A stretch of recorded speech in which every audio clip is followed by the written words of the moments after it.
Ces derniers jours, je me demandais comment rendre plus accessible l'histoire coréenne pour un plus grand public. Et assez naturellement, je me suis dit, pourquoi pas parler de cinéma? Parce que c'est bien connu, le cinéma coréen est très à la mode en ce moment. Parasite a fait beaucoup parler de lui il y a quelques années. Cette année, il y avait au moins 3 films à Cannes qui étaient coréens. Et dans toutes ces créations cinématographiques coréennes, je me suis dit que j'allais en prendre une partie et vous présenter ainsi différentes périodes de l'histoire coréenne. Pour cette première sélection de 5 films, je vais vous présenter l'histoire de Corée de 1950 à 2000. Ce sont 5 films qui sont à mes yeux en tout cas assez réalistes par rapport à leur approche avec l'histoire. Je vais les analyser en plusieurs catégories, avec d'abord un résumé du film, un rappel du contexte de l'époque, ensuite un pourcentage de à quel point c'est fidèle à l'histoire de l'époque, parce que sur certains films, ils se permettent évidemment de prendre des libertés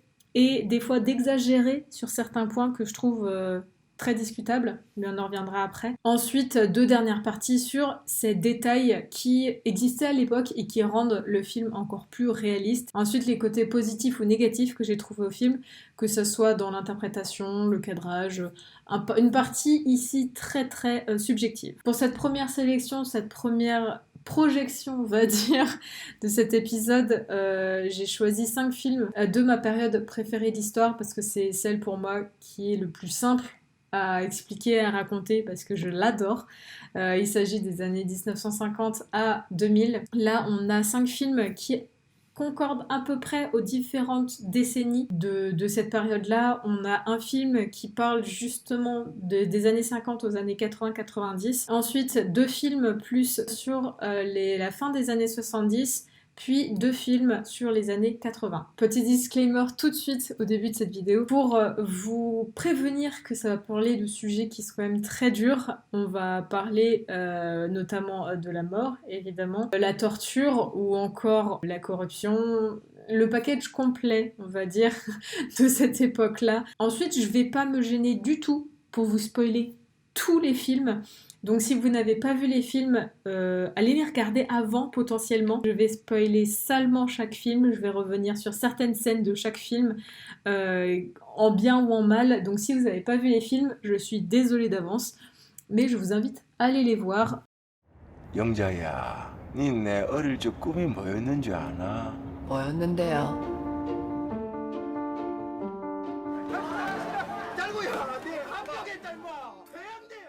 Hiver 1950. Lors de l'évacuation de Hungnam en Corée du Nord, Toksu perd la trace de sa sœur et de son père, à qui il a promis de toujours protéger sa famille.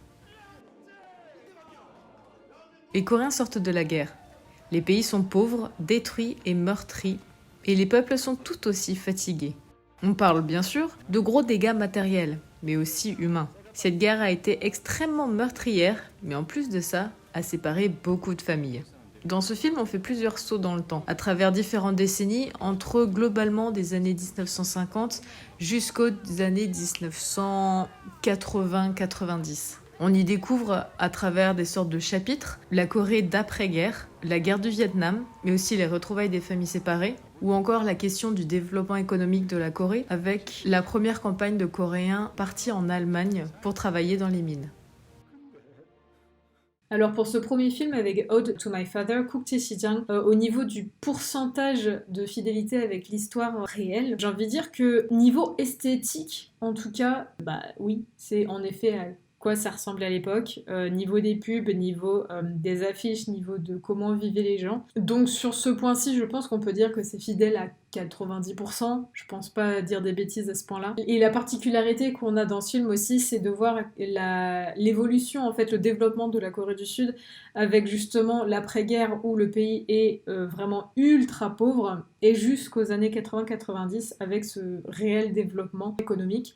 Et du coup, c'est hyper intéressant d'avoir ces sauts dans le temps, les années 50, 60, 70 à 80. Mais il y a des points qui me dérangent et je vais venir juste après. Vis-à-vis des détails qui rendent ce film réaliste et ces détails qui existaient à l'époque. Là-dessus, j'ai noté plusieurs choses en tout cas qui moi m'ont particulièrement marqué. On voit ce passage qui est un de mes, je pense, mon passage préféré du film sur l'émission de télé Isan Kajok. J'ai fait un short là-dessus d'ailleurs. C'est l'émission de télé pour retrouver les familles séparées qui est hyper bouleversant et émouvant. Et ce que j'ai beaucoup apprécié sur ce passage-là du film, c'est qu'ils utilisent de vraies images d'archives en fait de KBS qui sont hyper facilement trouvables sur YouTube. Donc là-dessus, j'ai trouvé ça hyper cool. Après, il y a un autre truc que j'ai trouvé assez intéressant, mais qu'il faut être coréen, je pense, pour comprendre. On va dire que j'ai de la chance d'avoir ces connaissances-là nécessaires pour avoir ces petits indices. On a dans le film un passage dans les années 1973 quand on a le pote du héros qui est en train de manger à table des pâtes ou je sais pas quoi, bref, qui est en train de manger et qui est en train de discuter à côté avec 3 jeunes. Il leur demande qu'est-ce qu'ils font dans la vie, etc., qu'est-ce qu'ils font comme études.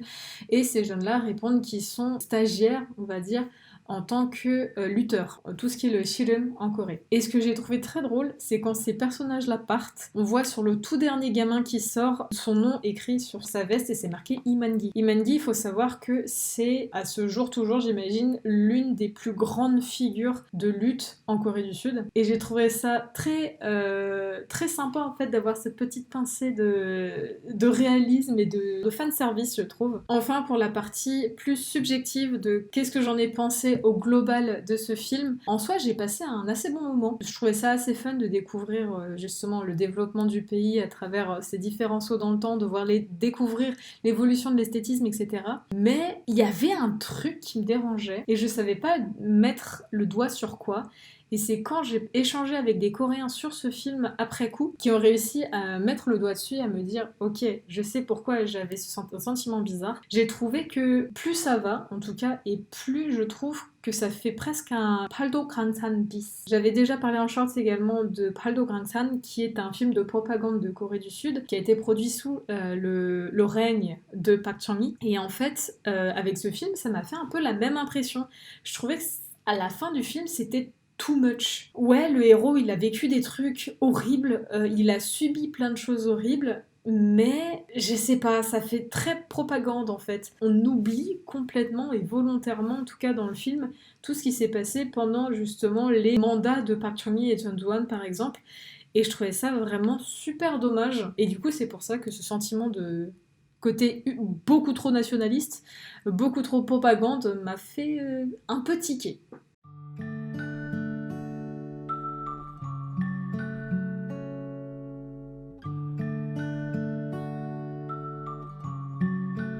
테일아, 꼭 가야 되나? 공부는 나중에 해도 늦지 않으니까 우선 돈 벌 궁리부터 해. 자네같이 성실한 사람 처음이야. Il s'agit d'un biopic sur la vie de John Tae-il, un martyr de l'histoire de Corée du Sud. Le héros du film est un homme ayant connu et vécu en même temps que John Tae-il et fait appel à ses souvenirs pour écrire sur lui.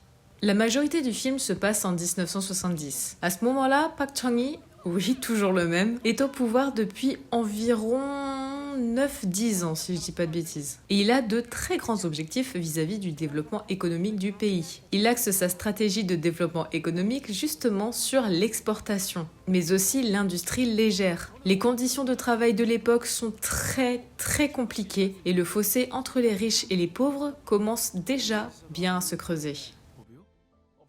Pour 아름다운 청년 ou Tae-il, j'ai mis ces deux films en même temps parce qu'ils sont très similaires en fait. On parle donc de la vie de John Tae-il, c'est complètement un biopic. Pour le côté fidèle, pourcentage de fidélité à l'histoire de base, bah là on est vraiment, j'ai envie de dire, presque au copier-coller en fait, puisque ça se base énormément sur les écrits de John Tae-il de l'époque, où on a carrément des passages qui sont des répliques en fait, des choses qu'il a écrites dans ses journaux. Là-dessus, je trouvais ça très cool. Par rapport aux détails qui existaient aussi à l'époque et qui rendent le film encore plus réaliste, j'aime particulièrement les scènes qui se passent à Pyeongwon-sijang.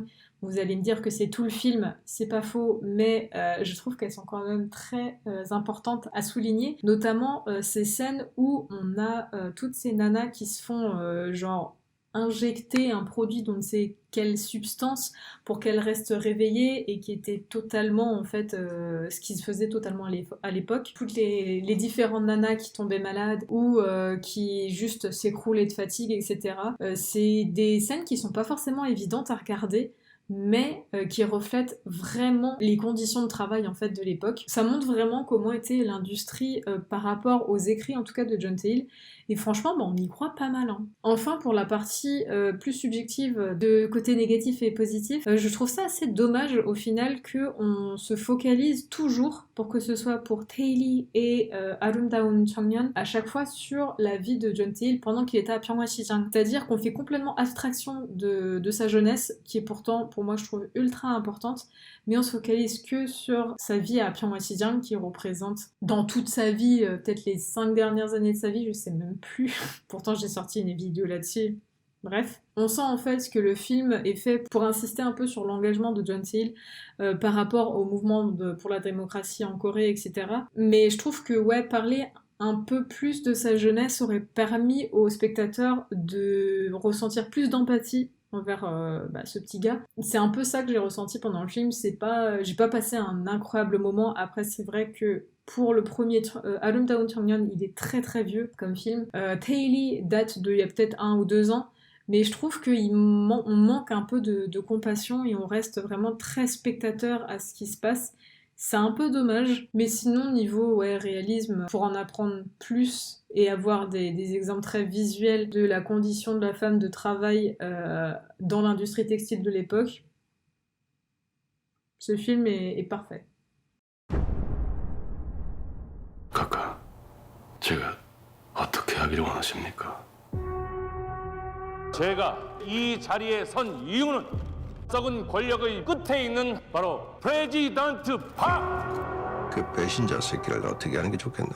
당장 잡아가지고 무궁화 퇴비로 쓰셔. 제가 조용히 해결하겠습니다. Dans les années 1970, la Corée est sous la houlette du président Park Chung-hee, qui contrôle d'une main de fer la KCIA, l'agence des renseignements coréens. Kim Gyu-pyong, un commandant prometteur de la KCIA, voit sa vie être bouleversée lorsque l'ancien directeur de l'agence refait surface, avouant qu'il connaît toutes les affaires louches dans lesquelles a trempé le gouvernement.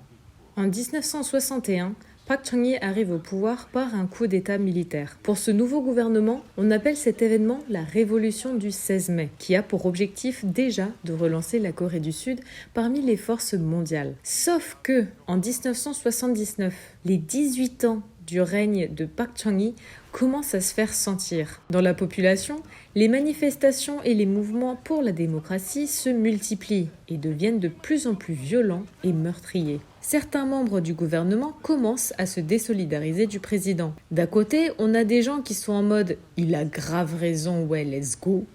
Mais de l'autre côté, il y a une partie qui se soucie vraiment du peuple, en mode « le gars, il va vraiment trop loin ».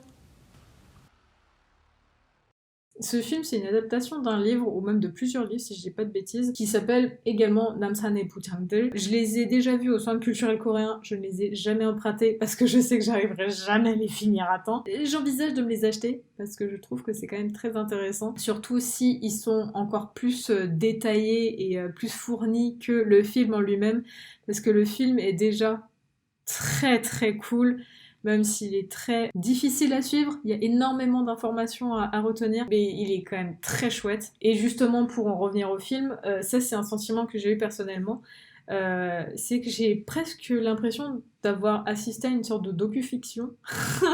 Et ça, je l'ai réalisé qu'à la fin de la projection, et je vais vous expliquer pourquoi. C'est qu'à la fin du film, on a une sorte d'épilogue en fait, qui montre des images d'archives et des enregistrements en fait audio de l'époque par rapport à cette fameuse nuit. Et on a littéralement une photo de la scène de crime où on a exactement ce restaurant, exactement la même table, exactement les mêmes coussins, avec un témoignage audio de Kim Jae-gyu, du coup, qui a témoigné à l'époque, juste avant d'être condamné à mort, par rapport à ses remords ou quoi aux caisses, ou ses convictions, machin, bref.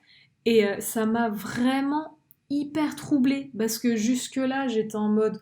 ouais, ils ont un peu vite fait imaginé comment s'était potentiellement passé l'assassinat de Park Chung-hee.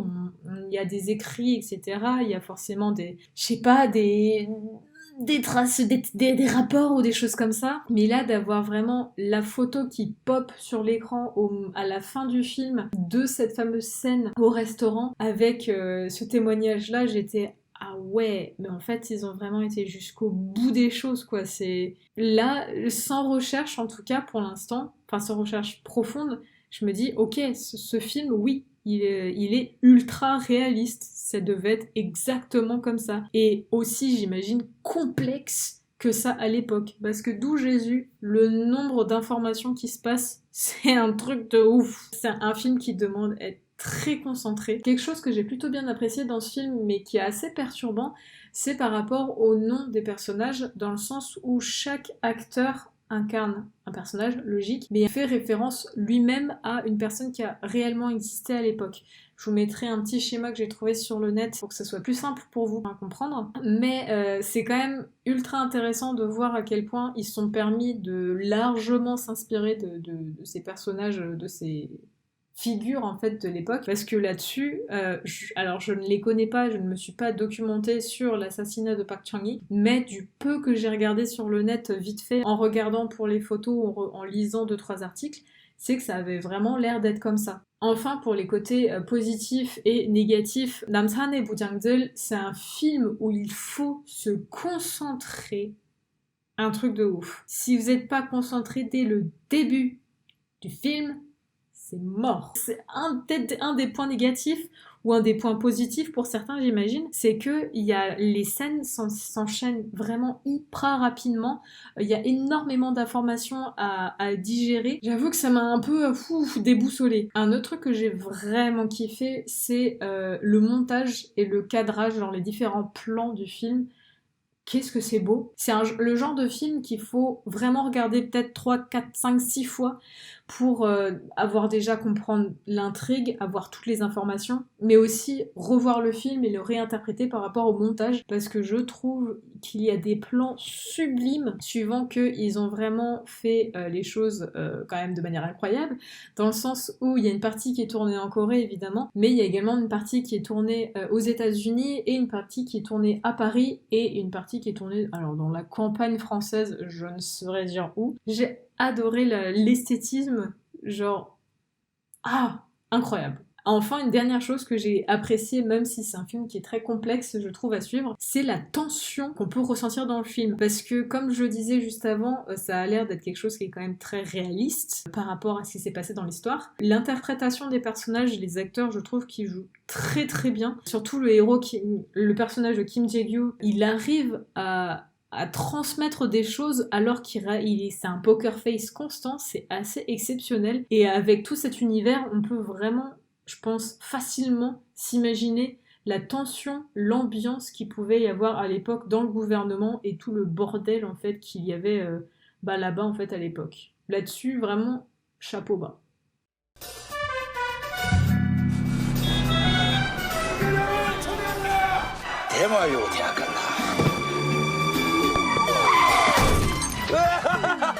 내 5천원만 받을게. 됐지? 너무 비싸. 자, 3천만 받아. 10만 원? 떠나보고 하루에 택시비를 10만 원이나 준대? 나이스 미츠. 렛츠고 광주. 타. 광주 가는 새길 같은 건 없습니까? 거기가 어디입니까? En mai 1980, un chauffeur de taxi conduit un journaliste allemand à Gwangju, en plein milieu du mouvement pour la démocratie.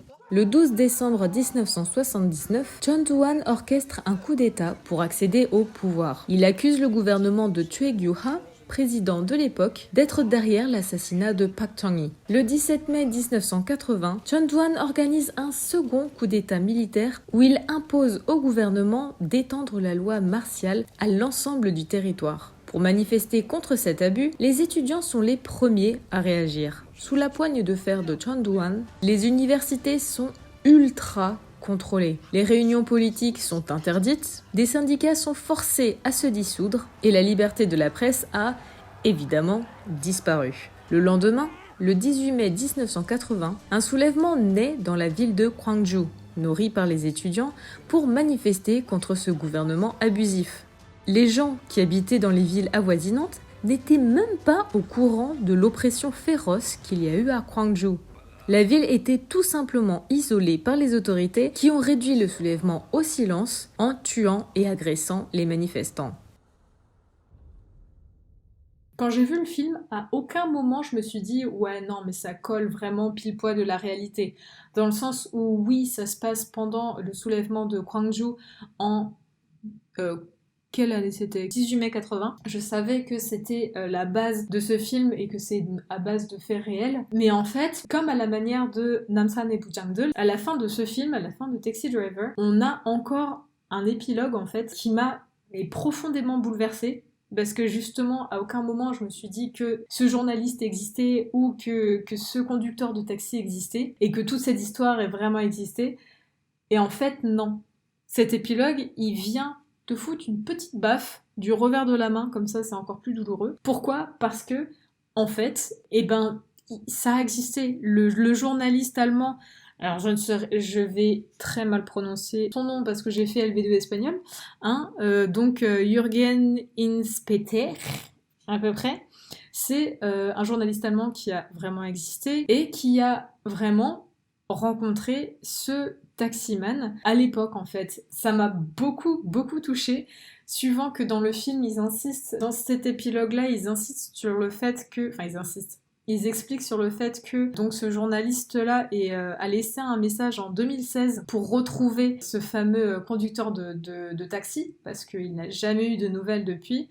Il est malheureusement décédé en 2017, si je dis pas de bêtises. Et ce qui est très drôle, c'est que dans cet épilogue, on voit du coup le journaliste allemand laisser un message à ce fameux Kim Sabok qu'il n'arrive pas à trouver. Et dans le film, je trouve ça très ingénieux de la manière dont le conducteur de taxi explique qu'il s'appelle Kim Sabok, ce qui n'est pas vrai. Je vais peut-être pas vous spoiler jusque-là pour ça, mais ce qui n'est pas vrai. Mais qu'il a falsifié son nom par rapport un détail que je trouve exceptionnel. Et je me suis dit, non, mais c'est pas possible que même ça, c'est réellement existé. C'est juste exceptionnel. Je trouvais ça fou.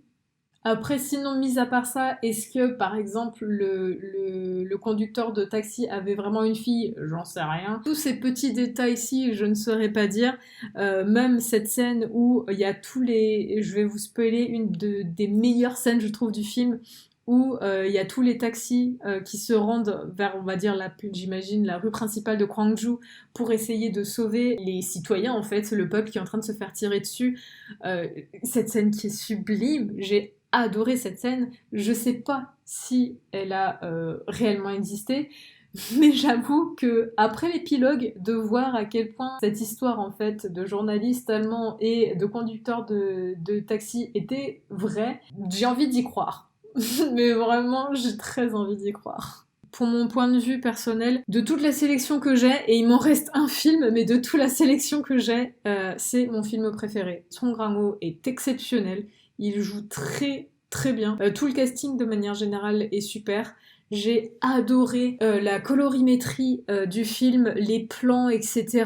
De ce film également, le cadrage, le montage, tout ce côté, dès qu'on est hors de la ville de Gwangju, on a ce vert qui est omniprésent, toutes ces couleurs vert, bleu, etc. Mais dès qu'on arrive à l'intérieur de Gwangju, soit c'est du rouge, soit c'est une sorte de gris, du blanc, du noir. C'est ultra intéressant au niveau de la colorimétrie. Le cadrage est aussi genre... génial. J'ai aussi beaucoup apprécié, avant que j'oublie, l'humour dans ce film. C'est j'ai l'impression, des points forts des films coréens. C'est que malgré la merde dans laquelle les personnages peuvent être, c'est un film ultra dramatique, ils arrivent à mettre des petits éléments d'humour qui font mouche à chaque fois sur moi en tout cas, qui arrivent à alléger un peu le discours. C'est parfait. C'est parfait. J'ai beaucoup aussi apprécié le côté du on assume la mentalité des Coréens, ça fait des guillemets très longs, on assume la mentalité des Coréens de ne pas avoir été au courant à l'époque. Je m'explique. Il y a une scène dans le film, vers milieu-fin du film, où Song Kang-ho, donc le conducteur de taxi, chauffeur de taxi, quitte Gwangju pour retrouver sa fille. mais il s'arrête en chemin et alors qu'il est en train de manger sur le chemin du retour à Séoul, il entend une conversation dans un restaurant qui dit ah ouais, vous êtes au courant de ce qui se passe à Gwangju, ah ouais, les communistes et tout, nanana. Et je trouve ça hyper chouette en fait qu'ils aient décidé d'assumer de ouf ce côté une campagne de propagande contre le anticommuniste, de manipulation médiatique qu'il y a eu à l'époque, qui est pas forcément le choix le plus simple à faire, mais j'ai trouvé ça vraiment très chouette qu'ils assument complètement ce fait-là où les Coréens n'étaient pas du tout au courant, à part ceux qui vivaient à Gwangju, mais n'étaient pas du tout au courant de ce qui se passait dans la ville. Ça rajoute, je trouve, un côté vraiment très réaliste et très critique aussi envers le gouvernement ou la société ou tout en fait en général. J'ai beaucoup apprécié ce point-là. Et pour toutes ces raisons, j'ai décidé, quand je le trouverai, de m'acheter le DVD. Parce que c'est vraiment un film que j'ai envie de posséder dans ma collection de DVD qui est vraiment minuscule, mais que j'ai envie d'avoir en tout cas avec moi, de pouvoir le regarder quand je veux, quand j'en ai besoin, parce que il est vraiment très chouette. Et j'ai une dernière anecdote pour vous avant d'enchaîner sur le film suivant. Quand le film est sorti, c'était en début août 2017, et en fait le 13 août, il y a le président de l'époque, Moon Jae-in, qui a participé à une projection de ce film-là, mais avec l'épouse du journaliste allemand, donc l'épouse de Jürgen Hinspeter. J'espère que je le dis bien vraiment. Et je trouvais ça vraiment chouette en fait, je trouvais ça très très touchant. 한번 해봐. 8711-023. 아, 나 웃는 것 같아 보이냐? 다들 가슴을 최고로 가르고 싶이야. 가슴도 없어도 당당하게 살아, 당당하게.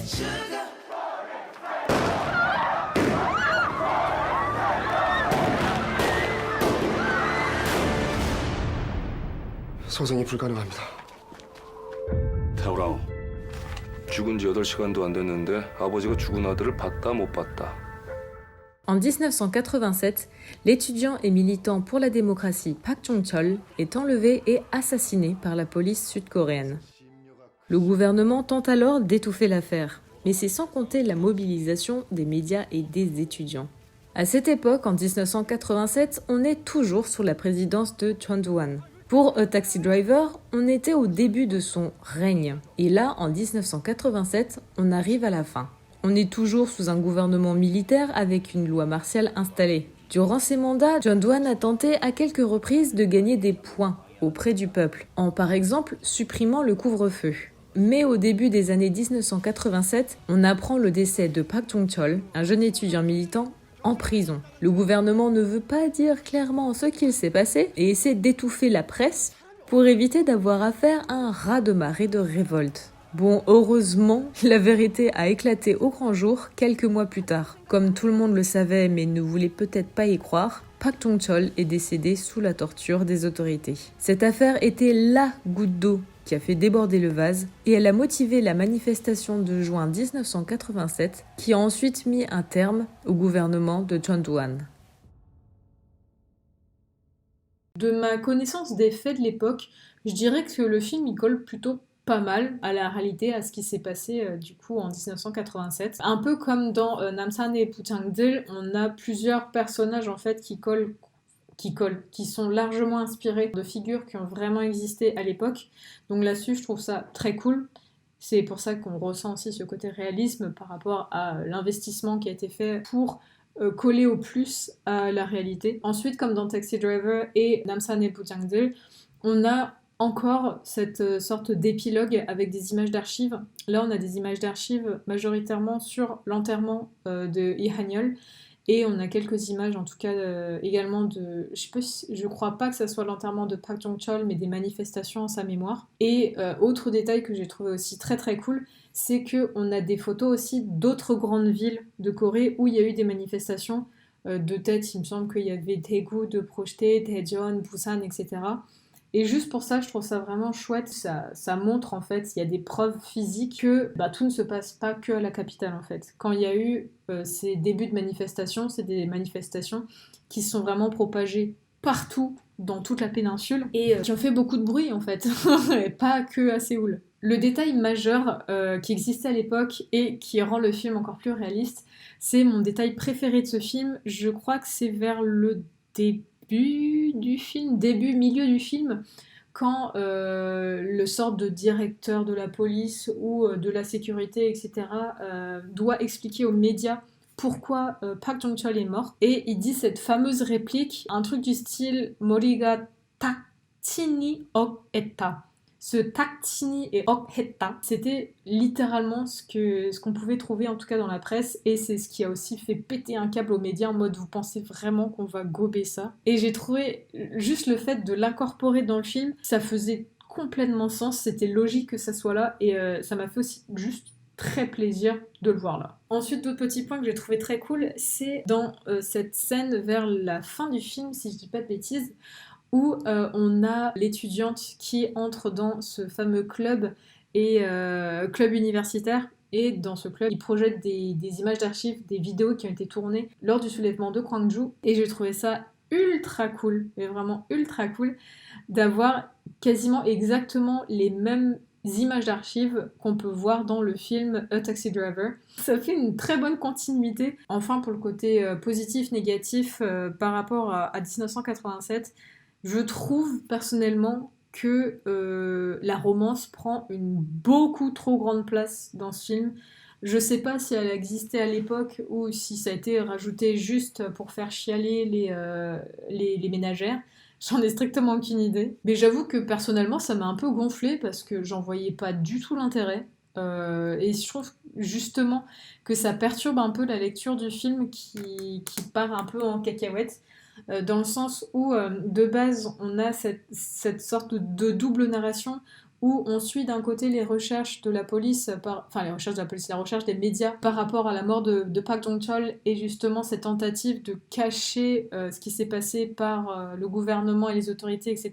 Et de l'autre, la préparation des manifestations étudiantes. Cette double narration, j'ai trouvé ça super cool. Mais de rajouter en plus ce truc cette pincée de romantisme qui au final prend beaucoup trop de place, ça m'a un peu gavée parce que j'avoue que, en vrai on s'en fout, il n'y en a pas besoin, c'est assez dramatique comme ça, comme film. Un dernier truc que j'ai pas trop kiffé, pendant tout le film on voit des scènes où il y a des passages dans des temples bouddhistes, etc. où ces temples bouddhistes là sont pour moi un peu représentés de manière décorative, où il y a un personnage qui est là, il va dans le temple bouddhiste, il donne le truc, le bail, et voilà, machin, clic-clac et ça se barre. Mais on a ensuite, un peu plus loin dans le film, une scène qui se passe dans une église. Et en fait, je trouve qu'il y a un truc un peu chelou par rapport, je sais pas, au cadrage, la lumière ou quelque chose, la mise en scène de cette fameuse église et des personnages dans cette église, que je trouve assez discutable en fait. Genre, pourquoi est-ce que les temples bouddhistes sont vus comme un décor et l'église, on va dire, chrétienne, catholique, je ne sais pas, j'y connais rien, est vue potentiellement comme quelque chose de on va dire, hiérarchiquement plus haut dans la religion? Je ne saurais pas dire, mais c'est quelque chose qui m'a un peu dérangée, même beaucoup dérangée. Et voilà, cette première projection est terminée. Enfin, cette première projection, il y a quand même 5 films qui sont passés. Je sais pas trop combien de temps va durer cette vidéo. J'espère qu'elle sera pas trop longue parce que j'ai devant mes yeux un enregistrement de quasiment 50 minutes. Donc je sens que le montage va être terrible. Si je devais garder un seul film de toute cette sélection, je pense que vous l'avez déjà compris et vous le savez déjà, ce serait A Taxi Driver, qui est pour moi celui qui m'a procuré le plus d'émotions et qui reflète à mes yeux l'image la plus réaliste de la Corée, parce que j'avoue que tout ce qui est les gens et les organismes qui font en sorte de toujours lisser le plus possible de l'image de la Corée, ça me saoule, ça me gonfle. En fait, c'est comme genre oublier volontairement et raser toute cette histoire et toute cette souffrance en fait que le peuple a subi, que des générations entières ont subi pour en arriver jusqu'où on est maintenant, et je trouve ça pas cool en fait. C'est vrai que c'est une période qui est aussi très complexe, je pense, pour les Coréens à mettre en avant, à raconter, à vivre, parce qu'il faut assumer aussi beaucoup de choses, et c'est juste réouvrir une plaie qui est pas forcément fermée, mais ouais, les films trop lisses, ça me gonfle. Sinon, mis à part ça, par rapport à ces projections, ce genre de vidéos qui mêlent cinéma et histoire, si ça vous intéresse, j'ai très envie de faire d'autres épisodes un peu du genre, en vous présentant d'autres films sur d'autres thématiques ou d'autres périodes qui m'intéressent et qui vous intéressent aussi, j'imagine. Je vois derrière là ceux qui adorent la dynastie Joseon, hein. Je ne vous ai pas oublié. Et en attendant la prochaine vidéo, je vous invite à liker celle-ci, à vous abonner quelque part en bas et à mettre la cloche pour rater aucune de mes productions. Et si vous l'avez vraiment beaucoup appréciée, n'hésitez pas à la partager autour de vous, parce que c'est comme ça qu'on fait connaître la chaîne, et de partager la chaîne également si vous pensez que c'est cool et parce que ça m'aide énormément, je vais pas vous mentir. Et enfin, n'hésitez pas à m'écrire un petit commentaire par rapport à ce format si vous l'avez apprécié, et à me recommander des films que je n'ai pas forcément vus, parce qu'il y en a quand même un sacré paquet que j'ai pas vu. En attendant, merci beaucoup d'avoir regardé jusqu'ici. Le cadrage était un test, tout ce concept est un peu un test, j'espère que vous avez apprécié, et je vous dis à la semaine prochaine pour une prochaine vidéo. Salut! C'est très chiant ça, non? Au cas où il y a des personnes qui font de l'épilepsie, je vais éteindre mon petit phare.